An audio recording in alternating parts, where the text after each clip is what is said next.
Heavenly Father, I come before you today with a heart full of hope and a spirit longing for your healing touch. You are the God who heals the brokenhearted and binds up every wound. Lord, I lift up every person watching or listening right now, those who are hurting in their bodies, minds, or souls.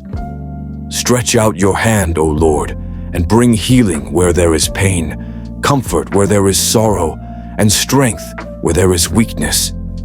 Restore what has been lost, peace, joy, health, and hope.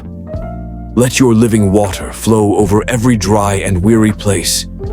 You said in Jeremiah 30:17, "But I will restore you to health and heal your wounds, declares the Lord."